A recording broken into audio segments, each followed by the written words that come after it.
Okonjo-Iweala. Merci, Madame la Présidente. Excellence, Madame Thérèse Kayikwamba, Présidente du Conseil de sécurité et ministre des Affaires étrangères du DRC. Mr. Secretary General. Monsieur le Secrétaire général, Excellences, Mesdames et Messieurs, nous remercions sincèrement la RDC et le président Tshisekedi de leur invitation à participer à cette séance du Conseil de sécurité. Merci d'avoir convoqué ce débat public de haut niveau. Et nous remercions les membres du Conseil qui ont abordé cette situation au Conseil par le passé. Je remercie aussi le secrétaire général de son leadership s'agissant de la question des minéraux critiques et de son exposé circonstancié. Quel honneur d'être de retour ici. La dernière fois, c'était en 2009, lorsque, en tant que directrice en exercice de la Banque mondiale, je me suis exprimé devant le Conseil de sécurité de l'ONU sur les questions de consolidation de la paix et de maintien de la paix. Un mandat qui est particulièrement important aujourd'hui, puisque la bonne gestion des ressources naturelles, c'est un synonyme de consolidation de la paix. Excellences, Mesdames et Messieurs, nous sommes à un point charnière. Nous nous réunissons alors que le multilatéralisme est affaibli et sous des pressions sans précédent. Les rivalités stratégiques gagnent en ampleur, les conflits s'accélèrent, les communautés souffrent. Le commerce est devenu un champ de bataille, des tensions géopolitiques, et le commerce mondial traverse sa pire perturbation depuis 80 ans. Je dis souvent que nous traversons un test, une épreuve mondiale, une épreuve que nous devons réussir. Le monde a besoin de coopération mondiale, de multilatéralisme plus que jamais par le passé. Mais il faut un multilatéralisme nouveau, réformé, modernisé, plus souple, qui avance plus rapidement, un multilatéralisme qui innove face à l'évolution rapide des technologies.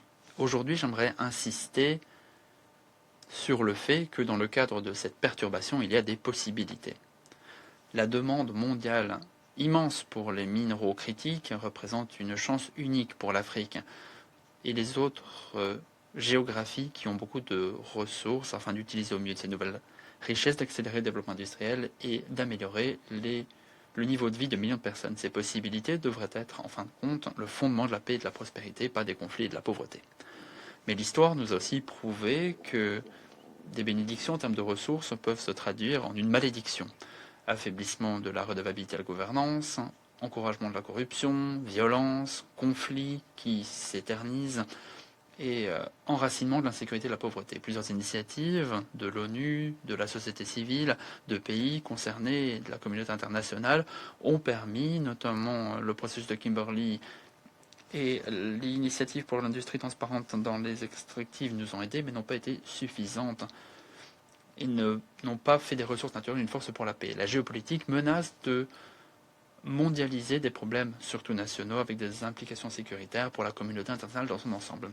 Les minéraux critiques sont de plus en plus vus comme des actifs stratégiques, pas uniquement des biens de consommation, et une source majeure de compétition entre États.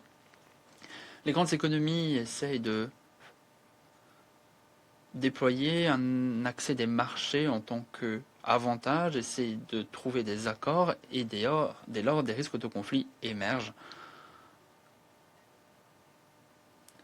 Prenant le pas sur le développement, l'environnement, les économies en développement pourraient se trouver entre deux feux, sachant que les technologies fuiront. Mon message aujourd'hui est simple. La richesse des minerais n'est pas une bénédiction ou une malédiction, c'est aussi un catalyseur d'incitation pour les gouvernements, les entreprises, les communautés locales et pour les puissances étrangères. Que ces mesures incitatives mènent à la prospérité ou au conflit, à des États effectifs ou à des États faillis, à une coopération mondiale ou à une fragmentation géopolitique, tout dépend des politiques nationales et internationales et des institutions qui les façonnent. Notre rôle est de transformer la nature de ces mesures incitatives. Il faut changer du tout au tout la façon dont les pays en développement riches en ressources génèrent la croissance et la richesse. La richesse en minéraux doit être vue comme une ressource qui peut être extraite et exportée, mais aussi et surtout comme un catalyseur de transformation économique. En dépit de ce moment difficile pour le multilatéralisme, il y a une possibilité de promouvoir le développement socio-économique, d'établir la résilience et la stabilité, de créer une économie plus diversifiée, plus inclusive, où tout le monde est gagnant. Et j'ai 3 priorités à vous suggérer. Tout d'abord, il faut passer de l'extraction et de la dépendance à la création de valeur. Les États riches en ressources ont tout à fait raison de demander plus de valeur ajoutée au niveau national. Ce n'est pas qu'une question de part économique, mais aussi d'incitation sociétale. Lorsqu'une économie dépend d'une production intégrée, les infrastructures modernes et d'une force vive compétente, les gouvernements sont plus responsables et ont des mesures incitatives structurelles pour renforcer l'état de droit, investir dans l'éducation, la formation et en amélioration, les routes, les réseaux électriques et les réseaux numériques. Lorsque la production est fondée sur la valeur ajoutée, avec des manufactures locales, il est plus facile pour toutes les parties prenantes, les gouvernements, le secteur privé, les communautés locales et les gouvernements intéressés étrangers, de suivre de près l'exploitation et le déplacement des minéraux critiques extraits. Il est aussi plus aisé pour les gouvernements de taxer, de réglementer. Il est plus difficile pour les groupes paramilitaires d'extraire et de faire main basse sur ces ressources. Lorsque les bienfaits ont des effets positifs sur toute la communauté, pas uniquement sur les propriétaires des mines, la communauté voit un enjeu dans ce succès et travailleront pour ce succès et s'opposeront à ceux qui essayent de saper ce succès. En d'autres termes, pour parvenir plutôt à une économie basée sur la valeur ajoutée permet de garantir que la croissance et la richesse ne sont pas accaparées par un petit groupe. Ce n'est pas qu'un impératif pour le développement et l'inclusion socio-économique, c'est aussi un impératif de consolidation de la paix. Et la résilience du commerce mondial est renforcée lorsque les communautés qui ont été en marge du système commercial multilatéral sont davantage intégrées dans le commerce mondial grâce à l'ajout de valeur, grâce à des valeurs ajoutées, grâce à une décentralisation des chaînes d'approvisionnement diversifiées. Les pays et les communautés bénéficient d'une plus grande participation au commerce mondial, alors que la communauté internationale bénéficie de davantage de résilience émanant de la décentralisation des chaînes d'approvisionnement. À l'OMC, on appelle ça la remondialisation. Un phénomène, un mouvement qui permet de protéger le monde, qu'il prospère. Cela fait des décennies que la part de l'Afrique dans le commerce mondial est en dessous de 3%, parce que le commerce de l'Afrique représente 60% des biens de consommation. En se concentrant sur la valeur ajoutée des minéraux critiques, on augmente la part du continent dans le commerce mondial, en renforçant la paix, les emplois et la prospérité. Et l'Afrique a un potentiel d'énergie verte pour que cela fonctionne de façon durable, tout en prenant en compte les questions climatiques. Le monde doit utiliser au mieux l'énergie solaire, géothermale, hydrique, éolienne, les autres ressources renouvelables du continent pour parvenir à une valeur ajoutée en minerais critiques où tout le monde en ressort gagnant. Ensuite, il faut renforcer l'état de droit international par le droit de la force. La coopération multilatérale vérifie les déséquilibres de pouvoir et traduit la compétition en une possibilité à somme positive pour les investissements, la création de valeur et la prospérité partagée au lieu de miser sur un jeu à somme nulle. Une économie mondiale basée sur des règles ouvertes peut aider les pays en développement riches en ressources à passer à la catégorie supérieure, fournissant des marchés diversifiés, un accès aux investissements technologiques et une base solide pour les relations bilatérales. Un multilatéralisme positif soutient un bilatéralisme de meilleure qualité. La fragmentation fait l'inverse. Elle magnifie les déséquilibres des pouvoirs et encourage l'exploitation, la coercition, l'arsenalisation des minéraux critiques. Et c'est là que l'OMC peut jouer un rôle indispensable.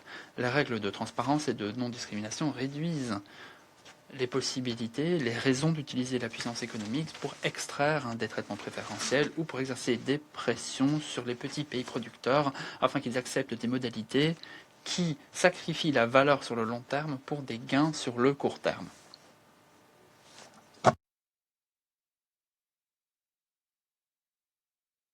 Dans le même temps, les règles de l'OMC préservent un espace politique permettant un développement industriel légitime, notamment un traitement local et un ajout de valeur.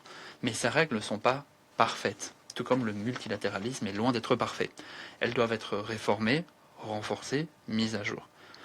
Tous les pays, surtout les plus petits et les plus faibles, s'en sortent mieux dans un système qui récompense la coopération dans le cadre de règles partagées, au lieu d'opter pour un système qui préfère une puissance débridée. Troisièmement, et surtout, les pays producteurs doivent être autonomes et se demander ce qu'ils doivent faire pour être un meilleur partenaire pour les États qui cherchent à coopérer avec ces États.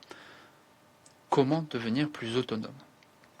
Les pays producteurs ne peuvent pas dépendre des acteurs extérieurs pour réglementer les chaînes d'approvisionnement, encourager une production locale. Les économies majeures ont leurs propres intérêts et ont toutes les raisons de mettre leur propre énergie industrielle, notamment les intérêts sécuritaires nationaux, en premier pour rédiger, extraire des accords commerciaux préférentiels qui permettent l'extraction. Mais cette dynamique peut changer. Il peut y avoir une dynamique gagnant-gagnant. L'Afrique et les autres géographies en développement riches en ressources ont leurs avantages. Le monde ne peut pas parvenir à la sécurité énergétique, à la transition verte ou à la transformation numérique sans ces États.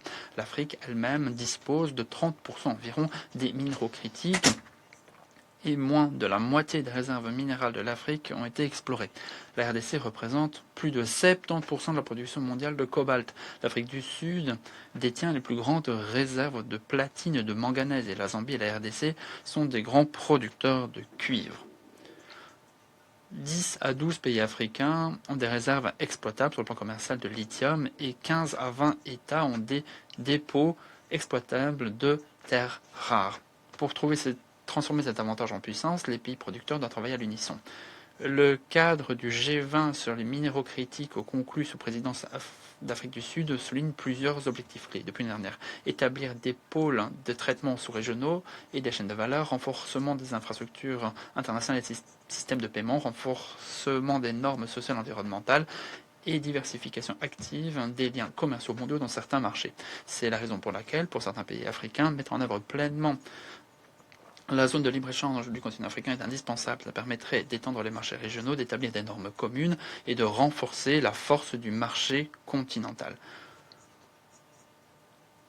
Le rapport sur le commerce de l'Afrique d'Afreximbank prouve que les batteries régionales et les chaînes d'approvisionnement dans des pays riches en minéraux comme en RDC, en Zambie et au Zimbabwe permettraient d'inverser la tendance continentale d'exportation de matières brutes et d'importation de biens finis. La coopération est aussi un élément clé pour attirer de nouveaux investissements nécessaires. On ne peut pas dépendre d'un seul acteur.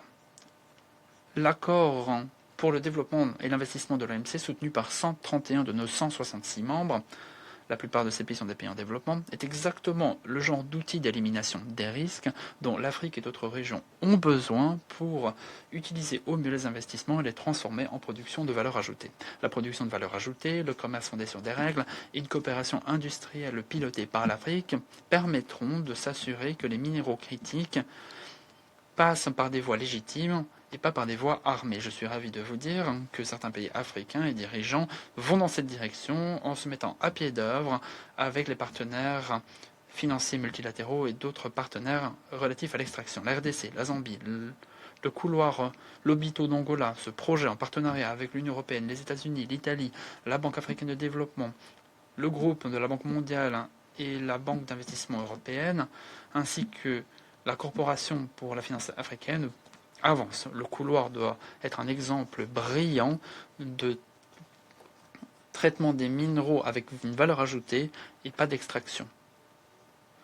Les batteries du Maroc et la chaîne d'approvisionnement de ces batteries et d'autres mesures en cours en Mauritanie, en Namibie, au Nigeria peuvent traduire ces minéraux critiques en chaînes d'approvisionnement d'énergie renouvelable. C'est prometteur. Établir ces chaînes, ça prend du temps, mais pour établir la paix, il faut agir immédiatement. Et dès lors, il faut accélérer le pas dans les mesures qui existent déjà. Dans le même temps, il faut que le Conseil de sécurité continue à aider à tarir les sources illégitimes de minéraux critiques, en soutenant la diligence au niveau régional et en renforçant le mécanisme de traçabilité, en mettant en œuvre de façon cohérente les sanctions existantes et les régimes connexes contre des groupes armés qui tirent profit des minerais trafiqués et en soutenant sur le plan politique les cadres de coopération régionale, comme le secrétaire général vient de le dire. Une autre idée qu'il vaut la peine d'explorer, un système d'information sur les marchés des minerais critiques réciproques fondé sur le système d'information agricole sur